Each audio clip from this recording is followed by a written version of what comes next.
Hello students, आज के video में हम लोग स्ट्रक्चर एक ऑफ अ फ्लावर डिस्कस करेंगे। एक फ्लावर कैसा दिखता है, क्या संरचना होती है उसकी, क्या पार्ट्स होते हैं, इन सबको हम डिस्कस करेंगे और क्या क्या पार्ट्स का क्या फंक्शन होता है एक शॉर्ट वीडियो में। फिलहाल सबसे पहले हम एक फ्लावर को ड्रॉ करते हैं।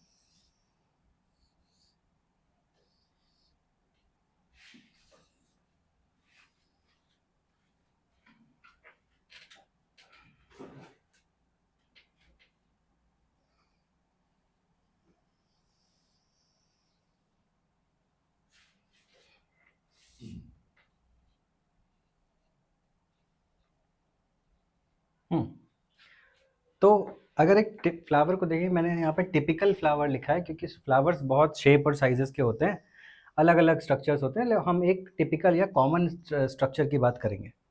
ठीक है, तो फ्लावर में 4 वर्ल्ड्स होते हैं। There are 4 whorls in a flower. Whorls मतलब गुच्छे समझ लो, 4 पार्ट्स मेनली।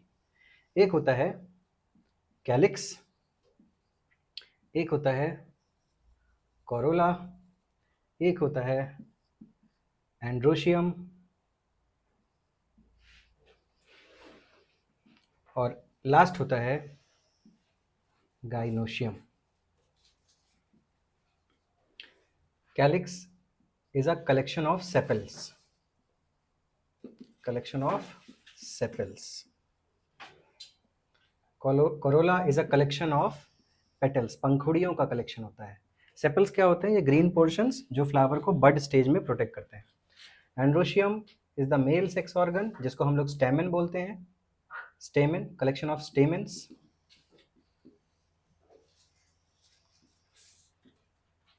और गाइनोशियम, गाइनो वर्ड किसके लिए यूज करते हैं? फीमेल के लिए। तो gynoecium is a collection of pistil, pistil या कार्पेल। ठीक, ये होता है फीमेल रिप्रोडक्टिव ऑर्गन। तो सारे पिस्टिल्स को कलेक्टिवली बोला जाता है गाइनोशियम, सारे स्टेमन्स को कलेक्टिवली बोला जाता है एंड्रोशियम, सारे पेटल्स को कलेक्टिवली बोला जाता है कोरोला, और सारे सेपल्स को कलेक्टिवली बोला जाता है कैलिक्स। तो 4 वर्ल्स हैं। अगर किसी भी फ्लावर में चारों वर्ल्स हैं तो फ्लावर क्या होगा?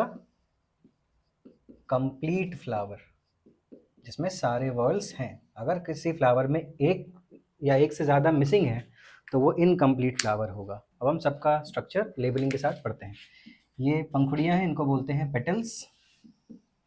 ये तुम्हारा स्टेमन है पूरा स्ट्रक्चर, इसमें ये हिस्सा कहलाएगा एंथर और ये हिस्सा कहलाएगा स्टिग्मा। एंथर और स्टिग्मा को जोड़ के हम लोग बोलते हैं स्टेमन।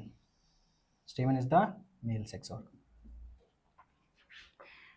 ये फीमेल पार्ट है, गगरी जैसा जो दिख रहा है, सबसे बाहरी और ऊपर का पोर्शन होता है स्टिग्मा। ये गले नुमा स्ट्रक्चर है ना, जैसे सुराही का जो है ना माउथ होता है, ऐसे समझ लो, इसको बोलते हैं स्टाइल। और ये लास्ट जो फूला हुआ पोर्शन, इसको बोलते हैं ओवरी। इन तीनों को जोड़ के हम बोलते हैं क्या? पिस्टिल या कार्पेल। ठीक,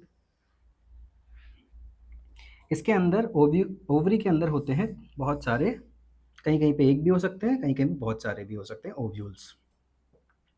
ठीक, ओव्यूल्स के अंदर फीमेल सेक्स सेल होगी जहाँ पे फर्टिलाइजेशन होता है। ओवरी के अंदर ही फर्टिलाइजेशन होता है और फर्टिलाइजेशन के बाद ओवरी बदल जाती है फ्रूट में, और ये जो ओव्यूल्स हैं ये बदल जाते हैं सीड में।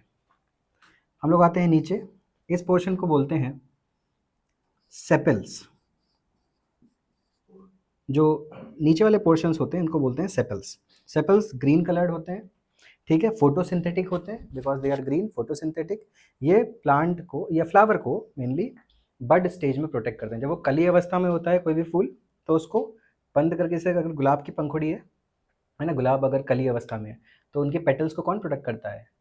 सेपल्स, हरा हरा हिस्सा जो लगा होता है बाहर, अगर आप देख रहे हो, ठीक है। तो वो क्या होता है, ये सेपल्स ही होता है। ये प्रोटेक्ट करता है इनर वर्ल्ड्स को। इनर, ये आउटर वर्ल्ड है, सबसे आउटर मोस्ट वर्ल्ड है गुच्छा, सबसे बाहरी, और ये सब क्या है, इनर वर्ल्ड्स हैं, ऐसे समझिए। सबसे बाहर सेपल्स, उससे अंदर पेटल्स, उससे अंदर स्टेमेंस, और सबसे अंदर पिस्टिल।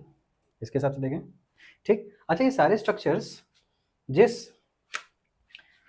स्वोलन पोर्शन पे बैठे हुए हैं इसको बोलते हैं थैलमस या रिसेप्टिकल, या रिसेप्टिकल, ठीक। और ना लास्ट वाला पोर्शन होता है पेडिसल या स्टॉक, पेडिसल या स्टॉक।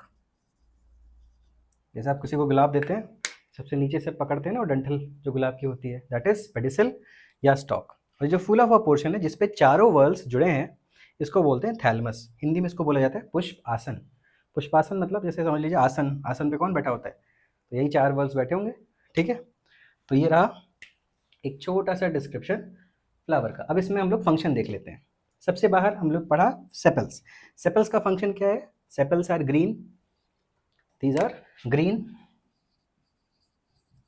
ग्रीन है तो फोटोसिंथेसिस करेंगे कि नहीं, हाँ, तो green photosynthetic and protective world.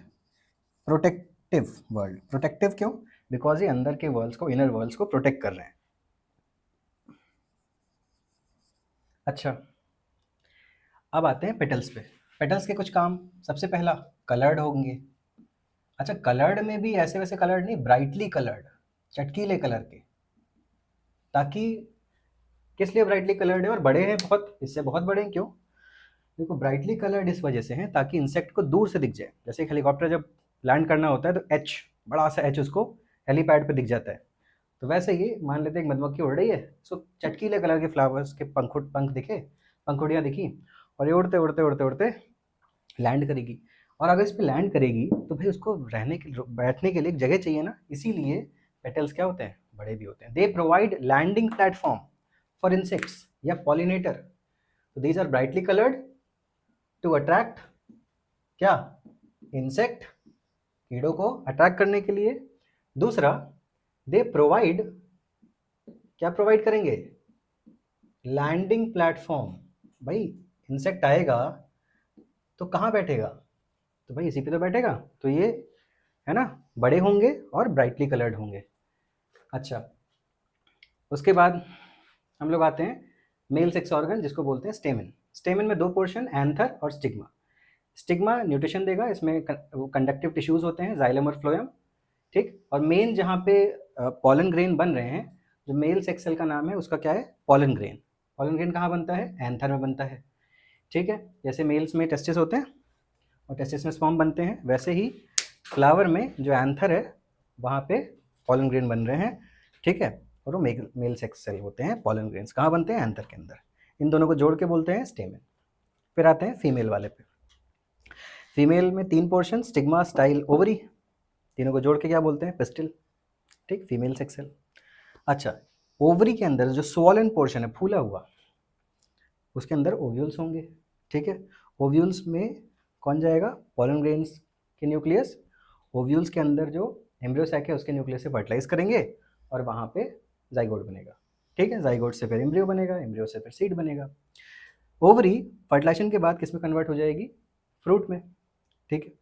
अच्छा, और स्टाइल ऐसा रहेगा। और स्टिग्मा जो है, एस से स्टिग्मा, एस से स्टिकी, स्टिग्मा स्टिकी है, सो दैट जो भी पॉलन ग्रेन उड़ते उड़ते आ रहे हैं या किसी इंसेक्ट की बॉडी पे लगे हुए आ रहे हैं वो यहाँ पे तुरंत चिपक जाएं। तो लैंडिंग प्लेटफॉर्म अगर मैं पूछूं तुमसे पॉलन ग्रेन का, तो कौन होगा, स्टिग्मा। स्टिग्मा पे कौन लैंड करेगा, पॉलन ग्रेन्स। और पॉलन ग्रेन बनेंगे कहाँ, एंथर में, ठीक है। तो पॉलन ग्रेन यहाँ आएंगे, फिर वो पॉलन ट्यूब बनाएगा, देन फर्टिलाइजेशन होगा। तो फ्लावर का बनना सबसे ज़रूरी है, ठीक है। दीज आर प्री रिप्रोडक्टिव या प्री फर्टिलाइजेशन इवेंट। इसको तीन इवेंट्स में बांटा जाता है। अब आप जब भी sexual reproduction in flowering plants पढ़ोगे तो वहाँ पे फ्लावर को तीन पार्ट्स में बांटा जाएगा, मतलब फ्लावर के रिप्रोडक्शन को।